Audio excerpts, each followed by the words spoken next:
നമസ്കാരം. ഇന്ന് നമ്മുടെ 221 എപ്പിസോഡാണ്. ഇതൊരു എപ്പിസോഡായിട്ടൊന്നും കൂട്ടണ്ട നിങ്ങൾ. ഞാനൊരു സഹായ അഭ്യർത്ഥനയായിട്ടാണ് നിങ്ങളെ മുമ്പിൽ വന്നിരിക്കുന്നത് ഇന്ന് ഞാൻ.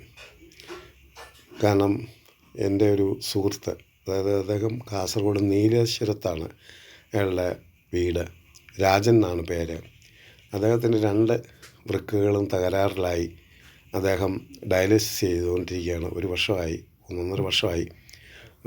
പെയിൻറ്റിങ്, അതായത് വണ്ടികളൊക്കെ, ഓട്ടോയും കാറുമൊക്കെ പെയിൻറ്റ് ചെയ്യുന്ന ജോലിയാണ് അദ്ദേഹത്തിനൊരു ചേട്ടനുണ്ട്. അദ്ദേഹം മദ്യപിക്കത്തുമില്ല, പുകവലിക്കത്തില്ല, നല്ലൊരു ജീവിതം നയിക്കുന്ന ഒരു മനുഷ്യനായിരുന്നു. വിവാഹം കഴിച്ചിട്ടില്ല. 42 വയസ്സുണ്ട്. അദ്ദേഹത്തിൻ്റെ 2 വൃക്കകളും തകരാറിലായി. സഹായിക്കാൻ ആരുമില്ല. ആകെ ഉണ്ടായിരുന്ന 7 സെൻറ്റ് സ്ഥലം വിറ്റ് ആണ് ഇത്രയും നാൾ കാര്യങ്ങളൊക്കെ നടത്തി. പിന്നെ അവിടെ കുറച്ച് നല്ലവരായ ജനങ്ങൾ കുറച്ച് പൈസയൊക്കെ പിരിച്ചു കൊടുത്തു. ഇതിൻ്റെ ക്രോസ് മാച്ചൊക്കെ കഴിഞ്ഞ് ഒരു വൃക്ക അവരുടെ ബന്ധത്തിൽപ്പെട്ട ഒരാൾ കൊടുക്കാൻ തയ്യാറായിരിക്കുകയാണ്. ക്രോസ് മാച്ചൊക്കെ കഴിഞ്ഞ് എല്ലാം കഴിഞ്ഞു. പക്ഷേ അവർക്ക് ഡയാലിസിസ് ചെയ്യാനോ, കാസർഗോഡ് നിന്ന് നീലേശ്വരത്ത് നിന്ന് വന്ന് എറണാകുളത്ത് വന്ന് ഇതൊക്കെ ചെയ്യാൻ പോലും, വണ്ടിക്കൂലിക്ക് പോലും ബുദ്ധിമുട്ടാണ് അവർക്ക്. അങ്ങനെ ഒക്കെ ജനറൽ കമ്പാർട്ട്മെൻറ്റിൽ കയറിയാണ് ഇവർ രണ്ടുപേരും കൂടെ വയ്യാത്ത ആളുകൾ അവിടുന്ന് വരുന്നത് പോലും. അതിനുള്ള പൈസ ഉള്ളവരുടെ കയ്യിൽ. ആ ഒരവസ്ഥയിൽ നിൽക്കുന്ന ഒരു രാജൻ എന്ന് പറയുന്ന എൻ്റെ സുഹൃത്താണ്. എന്നെക്കൊണ്ട് ചെയ്യാവുന്ന സഹായങ്ങളൊക്കെ ഞാൻ ചെയ്തിട്ടുണ്ട്. നിങ്ങൾക്ക് എന്തെങ്കിലുമൊക്കെ അദ്ദേഹത്തെ സഹായിക്കാൻ പറ്റുമെങ്കിൽ ഇതിൻ്റെ ഇടയ്ക്ക് സഹായങ്ങളൊക്കെ ചെയ്യാമെന്നും പറഞ്ഞ് ഇവരെ കുറച്ച് ക്യാഷ് ഒരാൾ കബളിപ്പിച്ചുകൊണ്ടൊക്കെ പോയി. അതിൻ്റെ പുറകെ പോയി കഴിഞ്ഞാൽ അത് ഇവരുടെ ഈ ജീവൻ നിലനിർത്താവുകയല്ലോ. അതിന് വേണ്ടി ഇവർ ഈ ഓപ്പറേഷന് വേണ്ടിയിട്ടുമൊക്കെയുള്ള കാര്യങ്ങളാണ്. 10-30 ലക്ഷം രൂപ വേണമെന്നാണ് പറഞ്ഞത്. 10-20 ലക്ഷം രൂപയെങ്കിലും വേണം.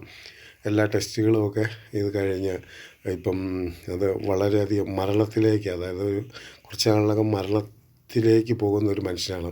അതും ഞാനിതിങ്ങനെ പറയാൻ കാരണം, പണ്ട് 3 കൊല്ലം മുമ്പ് ഇവർക്ക് മാറ്റിവെക്കൽ ശസ്ത്രക്രിയയ്ക്ക് ഞാൻ എൻ്റെ ഫേസ്ബുക്കിൽ ഇട്ടിരുന്നു. അതിന് എൻ്റെ ഫേസ്ബുക്ക് വഴി അവരുടെ അക്കൗണ്ടിലേക്ക് ചെന്നത് തന്നെ 2,37,000 രൂപയാണ്.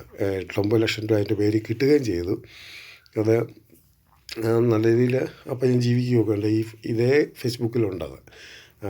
പിന്നെ ഞാനൊരു അഭ്യർത്ഥനയായിട്ട് വരുന്ന ഇതാണ്. എന്നെക്കൊണ്ട് ചെയ്യാവുന്ന സഹായമൊക്കെ ഞാൻ ചെയ്തിട്ടുണ്ട്. നിങ്ങൾക്ക് എന്തെങ്കിലും അവർക്ക് നേരിട്ട് വിളിച്ച്, അവരുടെ നമ്പർ ഞാൻ ഇതിനകത്ത് പറയാം. അദ്ദേഹത്തിന് ഫോൺ സംസാരിക്കാനൊന്നും പറ്റുന്ന അവസ്ഥയൊന്നുമല്ല. അദ്ദേഹത്തിൻ്റെ ചേട്ടനാണ്, രാജീവൻ എന്ന് പറയും. ഇദ്ദേഹത്തിൻ്റെ 9562859846 ഇതാണ് രാജീവൻ്റെ നമ്പർ. ഈ രാജീവൻ ഓരോ ദിവസം വണ്ടിക്ക് പെയിൻ്റ് അടിക്കുന്ന പൈസ കൊണ്ട് 10,000-20,000 രൂപ കിട്ടും. നല്ല മനുഷ്യരാണ്. ഇവർക്ക് കബളിപ്പീരോ കബഡി ഒന്നും അറിയില്ല. എന്ത് ചെയ്യണമെന്നറിയില്ല ഹോസ്പിറ്റലിൽ വന്നാൽ. എനിക്ക് വർഷങ്ങളായിട്ട് പരിചയമുണ്ട്, ഒരു 10 കൊല്ലമായിട്ട് പരിചയമുണ്ട്. എന്നെക്കൊണ്ട് ഇത്രയൊന്നും പൈസ കൊടുത്ത് സഹായിക്കാനൊക്കാത്ത ഒരവസ്ഥയാണ്. കാരണം എൻ്റെ സ്വന്തമായ ഈ പ്രായത്തിൽ എൻ്റെ സ്വന്തമായ അധ്വാനത്തിലാണ് ഞാൻ ജീവിക്കുന്നത്. എന്തെങ്കിലും നിങ്ങൾക്ക് ചെയ്യാൻ പറ്റുമെങ്കിൽ ചെയ്യുക. ഞാൻ ഇതിൻ്റെ ഇടയിൽ ആ നമ്പർ നിങ്ങൾക്ക് വിളിച്ച് അദ്ദേഹത്തോട് സംസാരിക്കാം.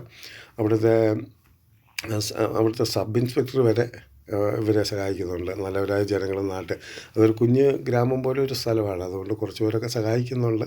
അങ്ങനെയാണ് പിടിച്ചിരിക്കുന്നത്. എന്തെങ്കിലും നിങ്ങൾക്ക് ചെയ്താൽ ദൈവാനുഗ്രഹം ഉണ്ടാകും. നിങ്ങൾ സഹായിക്കാൻ പറ്റുമെങ്കിൽ വിളിച്ച് ചോദിക്കുക. എന്തെങ്കിലും സഹായം ചെയ്യാൻ പറ്റുമെങ്കിൽ ചെയ്യുക.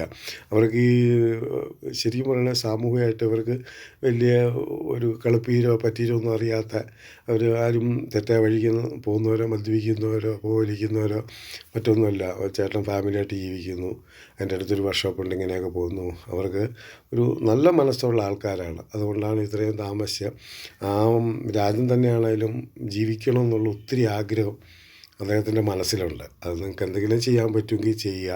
ഞാൻ നമ്പർ ഒന്നും കൂടെ പറയാം, ഇതിൻ്റെ അടി എഴുതുകയും ചെയ്യാം. ഇത് രാജീവിൻ്റെ ചേട്ടൻ്റെ നമ്പറാണ്. 9562859846. നന്ദി, നമസ്കാരം.